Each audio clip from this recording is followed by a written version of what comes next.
প্রিয় দর্শক, আমি সৈকত। তো আজ আমি আপনাদের সামনে রসায়নের তৃতীয় অধ্যায় পদার্থের গঠন এই অধ্যায়টি নিয়ে আলোচনার চেষ্টা করব। এবং এখানে আমি ডান পাশে অধ্যায়ের শিরোনামগুলো লিখে রেখেছি এবং এগুলো পয়েন্ট হিসেবে ধরে লেখার চেষ্টা করব, বোঝার চেষ্টা করব। সো আমরা আমাদের চারপাশের জিনিসসমূহ এগুলো কি দিয়ে তৈরি, আমরা মাথায় সবসময় একটা চিন্তা আসে। তো প্রাচীন দার্শনিকরা মনে করতো যে আমাদের জিনিস আমরা মাটি, পানি, বায়ু, আগুন এবং অন্যান্য পদার্থের সংমিশ্রণে আমরা আমাদের চারপাশের জিনিসসমূহ তৈরি। তো এ নিয়ে গ্রিক দার্শনিক ডেমোক্রিটাস সর্বপ্রথম কথা বলেছিলেন যে পরমাণুসমূহ ক্ষুদ্র ক্ষুদ্র কণা দিয়ে তৈরি। পরমাণুকে বিশ্লেষণ করতে করতে এমন একটা ক্ষুদ্র কণা পাওয়া যাবে যেটা অবিভাজ্য, অর্থাৎ একে বিশ্লেষণ করলে আর কিছু পাওয়া যাবে না, একে আর ভাঙা যায় না। তিনি এর নাম দেন অ্যাটম। তো এরও পরে 1803 খ্রিস্টাব্দে ব্রিটিশ বিজ্ঞানী জন ডাল্টন তিনি বলেন যে তিনি নানা বৈজ্ঞানিক পরীক্ষার উপর ভিত্তি করে বলেন যে পরমাণুসমূহ অসংখ্য ক্ষুদ্র ক্ষুদ্র কণার সমষ্টি। তো এই ক্ষুদ্র ক্ষুদ্র কণাগুলো হচ্ছে কি অবিভাজ্য। তিনি গ্রিক দার্শনিক ডেমোক্রিটাসের সম্মানে তিনি এর নাম দেন হচ্ছেন অ্যাটম। কিন্তু এরপরে প্রমাণিত হয় যে পরমাণুসমূহ অবিভাজ্য নয়, অর্থাৎ একে বিশ্লেষণ করলে ইলেকট্রন, প্রোটন এবং নিউট্রন এগুলো পাওয়া যায়। তো এখানে সর্বপ্রথম হচ্ছে কি মৌলিক এবং জৈবিক পদার্থ। তো মৌলিক পদার্থ হচ্ছে যে সকল পদার্থকে বিশ্লেষণ করলে শুধুমাত্র সেই পদার্থই পাওয়া যায়, আর অন্য কোনো পদার্থকে পাওয়া যায় না, সেগুলোই হচ্ছে কি মৌলিক পদার্থ। যেমন অক্সিজেন, নাইট্রোজেন, হাইড্রোজেন, অর্থাৎ এই সকল পদার্থকে বিশ্লেষণ করে শুধুমাত্র এই সকল পদার্থই পাওয়া যাবে। যেমন অক্সিজেনকে বিশ্লেষণ করলে শুধুমাত্র অক্সিজেনই পাওয়া যায়। তো তারপরে হচ্ছে কি জৈবিক পদার্থ। তো যে সকল পদার্থকে বিশ্লেষণ করলে 2 বা ততোধিক মৌল পাওয়া যায় তাকে জৈবিক পদার্থ বলে। তো পরমাণু এবং অণু। তো পরমাণু হচ্ছে কি? পরমাণু হচ্ছে মৌলিক পদার্থের ক্ষুদ্রতম কণা যার মধ্যে মৌলের গুণাগুণ থাকে। এবং অণু হচ্ছে যে সকল পদার্থকে 2 বা 2 এর অধিক সংখ্যক পরমাণু রাসায়নিক বন্ধনের সাথে যুক্ত থাকলে তাদেরকে অণু বলে। তো যেমন অক্সিজেনের অণু হচ্ছে কি O2, হাইড্রোজেনের অণু হচ্ছে H2, পানির অণু হচ্ছে কি H2O, পানির সংকেত। তো এখানে হচ্ছে তারপর হচ্ছে মৌলের প্রতীক। তো মৌলের প্রতীক হচ্ছে কি কোনো মৌলের ইংরেজি বা ল্যাটিন নামের সংক্ষিপ্ত রূপকেই ওই মৌলের প্রতীক বলা হয়। অর্থাৎ যেমন আমরা অক্সিজেনকে প্রকাশ করি হচ্ছে O2 দ্বারা, হাইড্রোজেন H2, এগুলো হচ্ছে মৌলের প্রতীক। তারপর হচ্ছে সংকেত। কোনো মৌলের সাংকেতিক চিহ্নকে বলা হয় সংকেত। তো এখানে মৌলের প্রতীক লেখার সময় আমাদের কিছু নিয়ম অনুসরণ করতে হয়। যেমন কোনো মৌলের প্রতীক লেখার সময় ইংরেজি বর্ণমালার প্রথম অক্ষর, ইংরেজি ওয়ার্ডের প্রথম অক্ষর লিখতে হবে, প্রথম অক্ষর বড় হাতের অক্ষর লিখতে হবে।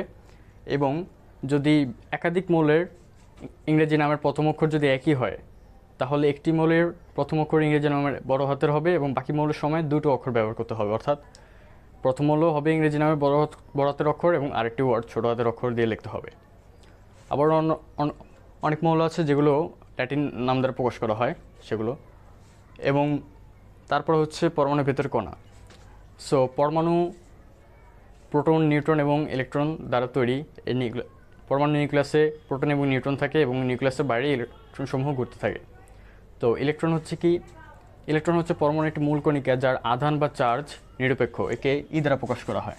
অর্থাৎ ই সমান -1.60 ইন্টু 10⁻19 কুলম্ব। এটা হচ্ছে ইলেকট্রনের চার্জ যার নেগেটিভ। তো ইলেকট্রনের ভরও আছে। ইলেকট্রনের ভর হচ্ছে 9.11 ইন্টু 10⁻28 গ্রাম। এবং ইলেকট্রনের ভরটা প্রোটন এবং নিউট্রনের তুলনায় 1840 গুণ কম এবং এর আপেক্ষিক আধান হচ্ছে -1 এবং আপেক্ষিক ভর 0। তারপরে হচ্ছে কি প্রোটন। প্রোটন হচ্ছে পরমাণু আরেকটি মূল কণিকা যার চার্জ হচ্ছে ধনাত্মক, অর্থাৎ ইলেকট্রনের সমান এবং বিপরীত চিহ্নের, অর্থাৎ +1.60 ইন্টু 10⁻19 কুলম্ব এবং এর ভর হচ্ছে 1.673 ইন্টু 10⁻24 গ্রাম। এবং প্রোটনের পরে হচ্ছে নিউট্রন। তো নিউট্রনকে এন দ্বারা প্রকাশ করা হয় এবং এর কোনো চার্জ নেই, এটা নিরপেক্ষ এবং এর ভর হচ্ছে 1.675 ইন্টু 10⁻24 গ্রাম। তো এটা হচ্ছে পরমাণুর 3টি কণা, এবং এরপরে হচ্ছে কি পারমাণবিক সংখ্যা। তো পারমাণবিক সংখ্যা হচ্ছে কোনো মৌলের একটি পরমাণু নিউক্লিয়াসে প্রোটনের সংখ্যাই হচ্ছে পারমাণবিক সংখ্যা। যেমন সোডিয়ামের একটি পরমাণু নিউক্লিয়াসে প্রোটনের সংখ্যা হচ্ছে 11। তো এই জন্য সোডিয়ামের পারমাণবিক সংখ্যা হচ্ছে 11। পারমাণবিক সংখ্যাকে এ দ্বারা প্রকাশ করা হয়, পারমাণবিক সংখ্যাকে জেড দ্বারা প্রকাশ করা হয়। এবং তারপরে হচ্ছে কি ভর সংখ্যা। কোনো মৌলের একটি পরমাণু নিউক্লিয়াসে প্রোটন এবং নিউট্রনের যোগ সংখ্যাই হচ্ছে কি সমষ্টি হচ্ছে ওই মৌলের ভর সংখ্যা। তো ভর সংখ্যাকে এ দ্বারা প্রকাশ করা হয়। যেমন সোডিয়ামের ভর সংখ্যা আমরা জানি হচ্ছে 23 এবং এর পারমাণবিক সংখ্যা হচ্ছে 11। তো আমরা যদি সোডিয়ামের নিউট্রন সংখ্যা বের করতে চাই তাহলে আমাদের ভর সংখ্যা থেকে পারমাণবিক সংখ্যা হতো প্রোটন সংখ্যা মাইনাস করতে হবে, প্রোটন সংখ্যা। তো এখানে ভর সংখ্যা হচ্ছে সোডিয়ামের 23 এবং প্রোটন সংখ্যা হচ্ছে 11। সো এখানে আসে হচ্ছে 12। সো সোডিয়ামের নিউট্রন সংখ্যা হচ্ছে 12। তো এভাবে যে কোনো মৌলের ভর সংখ্যা এবং প্রোটন সংখ্যা দেওয়া থাকলে অর্থাৎ পারমাণবিক সংখ্যা দেওয়া থাকলে ওই মৌলের নিউট্রন সংখ্যা বের করা যায়। তারপর হচ্ছে কি রাদারফোর্ড এবং বোর পরমাণু মডেল। তো 1911 সালে নিউজিল্যান্ড এবং ব্রিটিশ ফিজিসিস্ট রাদারফোর্ড তিনি একটি পরমাণু মডেল দেন। তো তার পরমাণু মডেলে কিছু সীমাবদ্ধতা ছিল, অর্থাৎ তার পরমাণু মডেলটা হচ্ছে এরকম যে পরমাণুর একটি কেন্দ্র আছে এবং এই কেন্দ্রটি হচ্ছে নিউক্লিয়াস। তো নিউক্লিয়াসের ভিতরে প্রোটন এবং নিউট্রন থাকে এবং নিউক্লিয়াসের চারদিকে ইলেকট্রনসমূহ ঘুরতে থাকে। তো আমরা এখানে জানি যে ইলেকট্রনের আপেক্ষিক আধান হচ্ছে -1 এবং এর আপেক্ষিক ভর হচ্ছে 0 ধরা হয়। সুতরাং একটি পরমাণুর ভর হচ্ছে ওই পরমাণুর নিউক্লিয়াসে অবস্থিত প্রোটন এবং নিউট্রনের ভর সংখ্যার সমষ্টি। তো এটা হচ্ছে তার একটা পয়েন্ট। আরেকটা হচ্ছে নিউক্লিয়াস অত্যন্ত ক্ষুদ্র এবং পরমাণুর ভিতরে অধিকাংশ জায়গা হচ্ছে কি ফাঁকা। তারপর হচ্ছে তিনি বলেন যে সৌরজগতে সূর্যকে কেন্দ্র করে গ্রহগুলো যেমন ঘুরতে থাকে তেমনি পরমাণুর কেন্দ্রে নিউক্লিয়াসকে ঘিরে ইলেকট্রনসমূহ ঘুরতে থাকে। তো এটা হচ্ছে তার 3 নম্বর পয়েন্ট। আরেকটা হচ্ছে ধনাত্মক চার্জবাহী নিউক্লিয়াসকে ঘিরে ঋণাত্মক চার্জবাহী ইলেকট্রনসমূহ যখন ঘোরে তখন এর ভিতরে একটা আকর্ষণ বল অনুভব করে। এই আকর্ষণ বলটি হচ্ছে কেন্দ্রমুখী। এর কারণে পৃথিবী সূর্যের চারদিকে অতিক্রম করে। তো তিনি তার মডেলে সর্বপ্রথম নিউক্লিয়াস এবং ইলেকট্রনিক কক্ষপথসমূহ ধারণা দেন। এজন্য তার পরমাণুকে সোলার সিস্টেম মডেল অথবা নিউক্লিয়ার মডেলও বলা হয়। তো তার পরমাণু মডেল কিছু সীমাবদ্ধতা ছিল যে এই মডেল তার পরমাণু মডেলে ইলেকট্রনের আকার, ব্যাসার্ধ, আকৃতি সম্বন্ধে কোনো ধারণা তিনি দিতে পারেননি। এবং তার হচ্ছে যে তিনি পরমাণু নিউক্লিয়াসের সাথে সৌরজগতের তুলনা করেছেন, অর্থাৎ সৌরজগতের সূর্য এবং গ্রহ উপগ্রহ সমূহের কোনো সমষ্টিগত কোনো চার্জ বা আধান নেই, কিন্তু ইলেকট্রন, প্রোটন এগুলোর উভয়ই চার্জ আছে। তো সুতরাং চার্জ সম্পূর্ণ বস্তুর সাথে চার্জহীন বস্তুর তুলনাটা সঠিক হয়নি। তো এটা হচ্ছে তার একটা সীমাবদ্ধতা। তারপর আরেকটা হচ্ছে যে তিনি এক ইলেকট্রন বিশিষ্ট পরমাণুর আকার সম্বন্ধে কক্ষপথ সম্পর্কে ধারণা দিয়েছেন, কিন্তু একাধিক ইলেকট্রন বিশিষ্ট পরমাণুসমূহের আকার সম্বন্ধে তিনি কোনো ধারণা দিতে পারেননি, কক্ষপথ সমূহের কোনো ধারণা দিতে পারেননি। তারপর হচ্ছে ম্যাক্সওয়েলের তত্ত্বানুসারে, যে ম্যাক্সওয়েলের একটা তত্ত্ব আছে সেটার ভিতর বলা হয়েছে যে পরমাণুসমূহ যখন ইলেকট্রনকে ঘিরে ঘুরতে থাকে তখন ইলেকট্রনসমূহ শক্তি হারাতে থাকে। এর ফলে ইলেকট্রনের পথটাও কক্ষপথসমূহ ছোট হতে থাকে। তো এটা ছোট হতে হতে এক সময় এটা পরমাণুর নিউক্লিয়াসে পতিত হয়, যার ফলে পরমাণুটাও অস্তিত্ব বিলুপ্ত হয়। কিন্তু প্রকৃতিতে এটা ঘটে না। তো ম্যাক্সওয়েলের তত্ত্বানুসারে তার পরমাণুটি সঠিক নয়। তো এটা হচ্ছে তার রাদারফোর্ডের পরমাণুর সীমাবদ্ধতা। তো 1911 সালে রাদারফোর্ড তার পরমাণু মডেলটি প্রকাশ করেন। এর 2 বছর পর অর্থাৎ 1913 সালে বিজ্ঞানী নিলস বোর রাদারফোর্ডের পরমাণুটি সংশোধন করে 1913 সালে এটি সংশোধিত মডেল প্রকাশ করেন। তো তার মডেলে এগুলো বলা হয়েছে যে পরমাণুসমূহ ভিতরে নিউক্লিয়াসকে কেন্দ্র করে ইলেকট্রনসমূহ নিজের ইচ্ছে মতো যে কোনো কক্ষপথে ঘুরতে পারে না, অর্থাৎ ইলেকট্রনসমূহ নির্দিষ্ট অনুমোদিত কক্ষপথে ঘুরবে এবং এই নির্দিষ্ট অনুমোদিত কক্ষপথগুলোকে অনুমোদিত কক্ষপথ বা স্থির কক্ষপথ বা শেল অথবা অরবিট অথবা প্রধান শক্তি স্তর বলা হয়। তো তিনি এই প্রধান শক্তি স্তরকে এন দ্বারা প্রকাশ করেছেন, অর্থাৎ এন সমান সমান 1 2 3 4 এন সমান সমান প্রধান শক্তি স্তর তিনি এন দ্বারা প্রকাশ করেছেন। এবং তিনি আরও বলেন যে তিনি ইলেকট্রনের কৌণিক ভরবেগের একটি সূত্র দিয়েছেন যে ইলেকট্রনের কৌণিক ভরবেগের সময় তার সূত্রটি হচ্ছে mvr সমান nh/2π। তো এখানে m হচ্ছে পরমাণুর নিউক্লিয়াসকে কেন্দ্র করে যে ইলেকট্রন সমূহ ঘুরতে থাকে, অর্থাৎ m হচ্ছে ইলেকট্রনের ভর। ইলেকট্রনের ভর হচ্ছে 9.11 × 10⁻28 গ্রাম, অথবা একে কেজি লিখলে 9.11 × 10⁻31 কেজি। তো এখানে ভি হচ্ছে পরমাণু নিউক্লিয়াসকে কেন্দ্র করে যে ইলেকট্রনসমূহ ঘুরতে থাকে সেই ইলেকট্রনসমূহের বেগ, অর্থাৎ ইলেকট্রনের বেগ।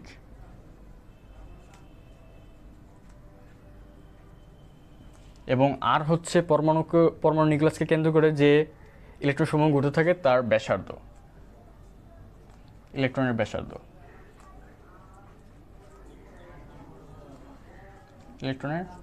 ব্যাসার্ধ।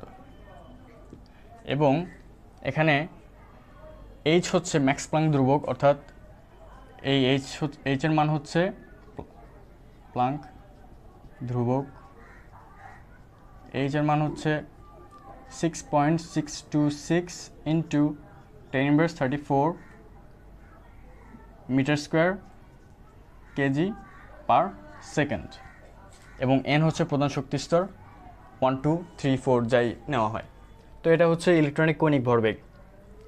এবং তিনি আরেকটা সূত্র দিয়েছেন যে পরমাণু নিউক্লিয়াসকে কেন্দ্র করে ইলেকট্রনসমূহ যখন ঘুরতে থাকে তখন কোনো শক্তি শোষিত অথবা বিকৃত হয় না, কিন্তু পরমাণুর নিউক্লিয়াসকে কেন্দ্র করে ঘোরার সময় ইলেকট্রনসমূহ যখন নিম্ন শক্তি স্তর থেকে উচ্চ শক্তি স্তরে যায় তখন ইলেকট্রনসমূহ শক্তি শোষিত হয়, এবং ইলেকট্রনসমূহ যখন উচ্চ শক্তি স্তর থেকে নিম্ন শক্তি স্তরে আসে তখন শক্তি বিকৃত হয়। অর্থাৎ তিনি এটারও একটা সূত্র দিয়েছেন যে h নিউ সমান সমান hc/λ। তো এখানে h হচ্ছে যে প্লাঙ্ক ধ্রুবক 6.626 × 10⁻34 metre square KG per second. এবং নিউ হচ্ছে গ্রিক অক্ষর, এটা হচ্ছে কি পরমাণুর নিউক্লিয়াসে অবস্থিত মানে শব্দের কম্পাঙ্ক, এবং এর একক হচ্ছে হার্জ। এবং সি হচ্ছে আলোর বেগ 3 × 10⁸ মিটার পার সেকেন্ড। এবং ল্যামডা হচ্ছে তরঙ্গের দৈর্ঘ্য। তো এখানে যে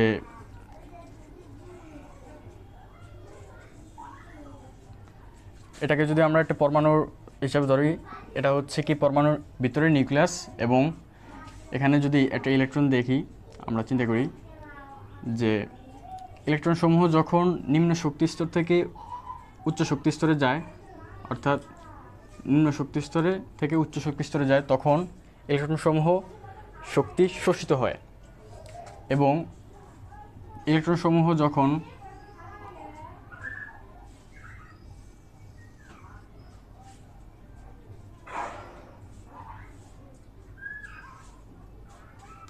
উচ্চ শক্তি স্তর থেকে নিম্ন শক্তি স্তরে আসে তখন শক্তি বিকৃত হয়, অর্থাৎ শক্তি এখানে শোষিত হয়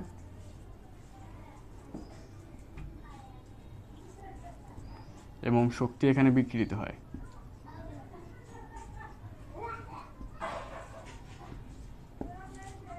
এবং এগুলো হচ্ছে ইলেকট্রনসমূহের কক্ষপথ, এবং এখানে প্রোটন এবং নিউট্রন অবস্থান করে।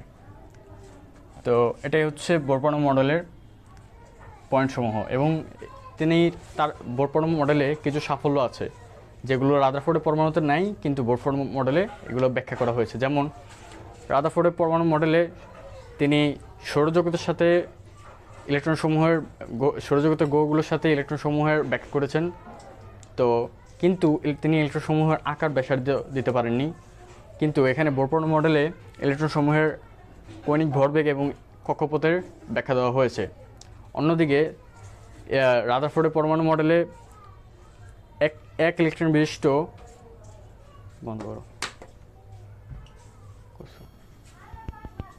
এখানে হচ্ছে রাদারফোর্ডের পরমাণু মডেল অনুসারে কোনো মৌলের পারমাণবিক বর্ণালী ব্যাখ্যা করা যায় না, কিন্তু বোর পরমাণু মডেল অনুসারে এক ইলেকট্রন বিশিষ্ট হাইড্রোজেনের পারমাণবিক বর্ণালী ব্যাখ্যা করা যায়।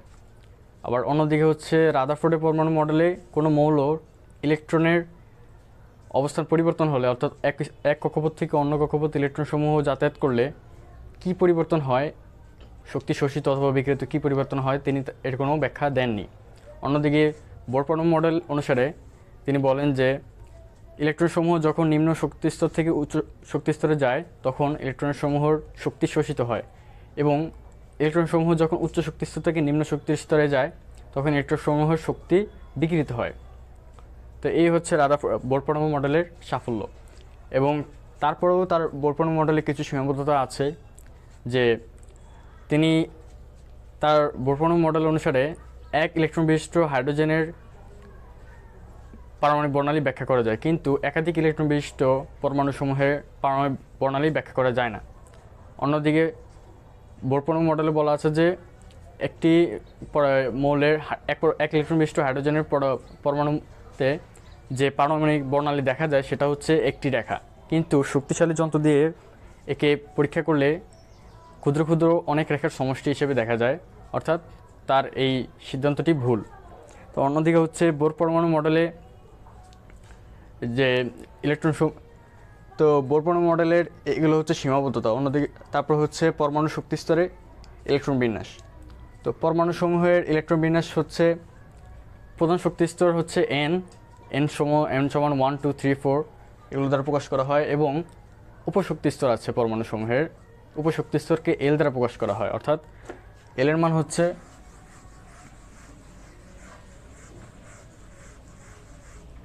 0 থেকে n, L সমান হচ্ছে 0 থেকে n-1, অর্থাৎ প্রধান শক্তি স্তর n এর মান যখন 1, n সমান 1 হলে L সমান 0, এবং এর প্রতীক হচ্ছে 1s। আবার হচ্ছে n সমান 2 হলে L সমান হবে 0 এবং 1, এবং হচ্ছে এর প্রতীক হচ্ছে 2s 2p। আবার হচ্ছে n সমান 3 হলে উপশক্তি স্তর L সমান 0 1 2, এবং এর প্রতীক হচ্ছে অরবিটালের প্রতীক হচ্ছে 3s 3p 3d। তো আবার হচ্ছে n সমান 4 হলে উপশক্তি স্তর L সমান 0 1 2 এবং 3, এবং অরবিটালের প্রতীক হচ্ছে 4s 4p 4d এবং 4f। তো এখানে প্রধান শক্তি স্তর n এর ধারণ ক্ষমতা হচ্ছে 2n², অর্থাৎ এখানে n সমান যদি 1 হয় তাহলে প্রধান শক্তি স্তর যখন 1 হবে তখন ইলেকট্রন ধারণ ক্ষমতা হচ্ছে 2। তো এখানে n সমান যখন 2 হবে তখন এর ধারণ ক্ষমতা হচ্ছে 2² 8। আবার n সমান 3 হলে হবে 18, এবং n সমান 4 হলে হবে 32। তো এটা হচ্ছে প্রধান শক্তি স্তরে ইলেকট্রনের ধারণ ক্ষমতা। আর উপশক্তি স্তরে ইলেকট্রনের ধারণ ক্ষমতা হচ্ছে s অরবিটালে ইলেকট্রনের ধারণ ক্ষমতা হচ্ছে 4, p অরবিটালে ইলেকট্রনের ধারণ ক্ষমতা হচ্ছে 6, এবং d অরবিটালে ইলেকট্রনের ধারণ ক্ষমতা হচ্ছে 10, এবং f অরবিটালে ইলেকট্রনের ধারণ ক্ষমতা হচ্ছে 14। তো এটা হচ্ছে উপশক্তি স্তরের ধারণা। তারপর হচ্ছে কি আইসোটোপ। তো আইসোটোপ হচ্ছে একই মৌলের প্রোটন সংখ্যা, একই মৌলের পরমাণুতে যে সকল পরমাণুতে প্রোটন সংখ্যা এক কিন্তু ভর সংখ্যা ও নিউট্রন সংখ্যা ভিন্ন, তাদেরকে একে অপরের আইসোটোপ বলা হয়। যেমন হাইড্রোজেনের 7টা আইসোটোপ। তো তো এই 3টি আইসোটোপ প্রকৃতিতে পাওয়া যায়, আর অন্যগুলো হচ্ছে ল্যাবরেটরি তৈরি করা হয়। তো হাইড্রোজেনের যেই আইসোটোপগুলো, যেমন হাইড্রোজেনের এখানে ভর সংখ্যা হচ্ছে 1 এবং প্রোটন সংখ্যা হচ্ছে 1, তো এটা হচ্ছে ডিউটোরিয়াম। এবং আরেকটা হচ্ছে ভর সংখ্যা হচ্ছে 2, এখানে প্রোটন সংখ্যা হচ্ছে 1, এবং আরেকটা হচ্ছে ভর সংখ্যা 3 এবং প্রোটন সংখ্যা হচ্ছে 1। তো এটা হচ্ছে প্রোটিয়াম এবং এটা হচ্ছে ট্রিটিয়াম।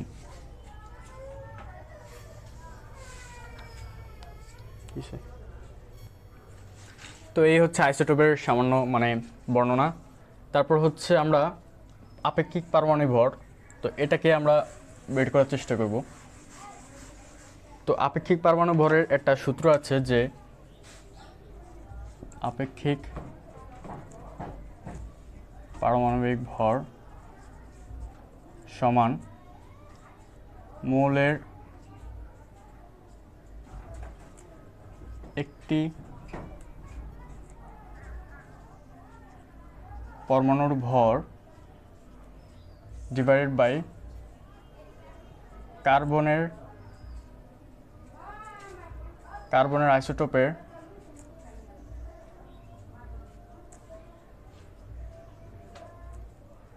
ওয়ান বাই 12 অংশ। তো এখানে একটি পরমাণুর নিউক্লিয়াসে অবস্থান করা হচ্ছে প্রোটন এবং নিউট্রন। তো পরমাণুর নিউক্লিয়াসকে কেন্দ্র করে যে ইলেকট্রনসমূহ ঘুরতে থাকে তার আপেক্ষিক ভরটা হচ্ছে 0। তো এখানে একটি পরমাণুর ভর হবে ওই পরমাণু নিউক্লিয়াসে অবস্থিত প্রোটন এবং নিউট্রনের ভর সংখ্যার সমষ্টি। তো আমরা যদি এখানে সোডিয়ামের আপেক্ষিক পারমাণবিক ভরটা যদি বের করতে চাই, তাহলে সোডিয়ামের প্রোটন সংখ্যা হচ্ছে 11। তো আমরা সোডিয়ামের প্রোটন সংখ্যা 11 ইন্টু তার প্রোটনের ভর সংখ্যা যদি গুণ দেই 1.673 ইন্টু 10^24 গ্রাম, যোগ তার নিউট্রন সংখ্যা হচ্ছে 12, একটু আগে যেটা বের করেছিলাম। তো 12 ইন্টু নিউটনের ভর হচ্ছে 1.675 ইন্টু 10^24 গ্রাম। তো এটা হচ্ছে সোডিয়ামের একটি পরমাণু ভর। তো এখানে আমরা ক্যালকুলেশন যদি করি যে 11 into 1.673 into 10^24 plus 12 into 1.675 into 10^24 গ্রাম।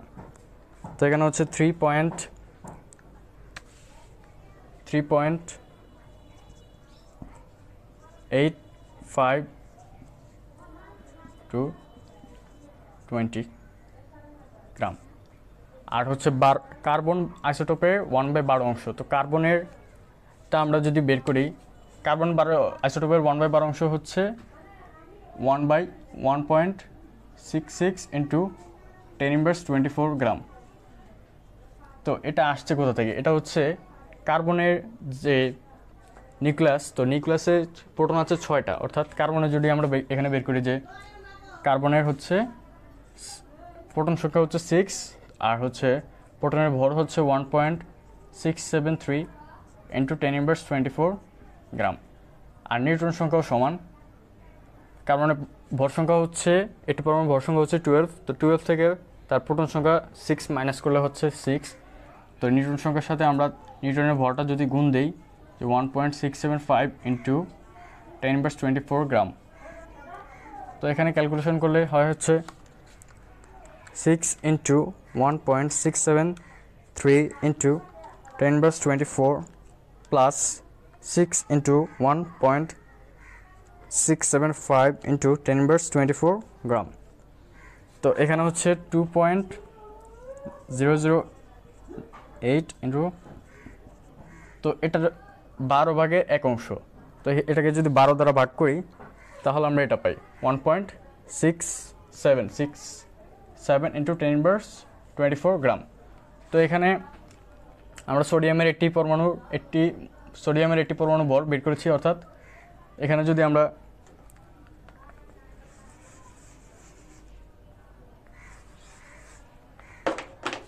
লিখি যে 3.8503 into 10^23 gram divide by 1.67 into 10^24 গ্রাম।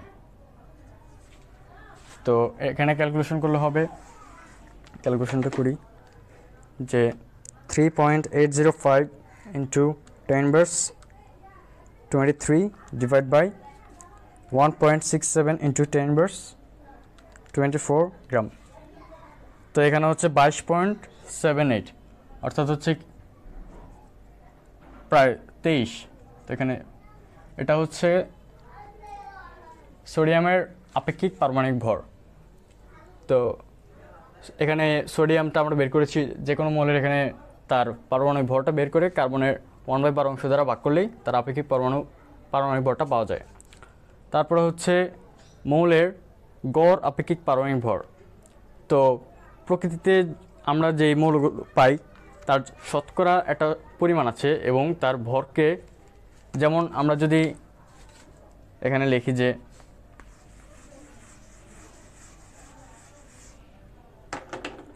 এই আইসোটোপের,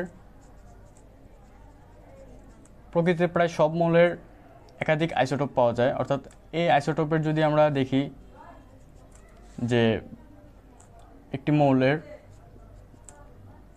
এই আইসোটোপের একটি পরমাণুর ভর হচ্ছে পি এবং শতকরা পরিমাণ হচ্ছে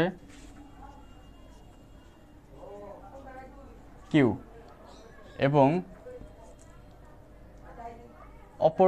অপর একটি পরমাণুর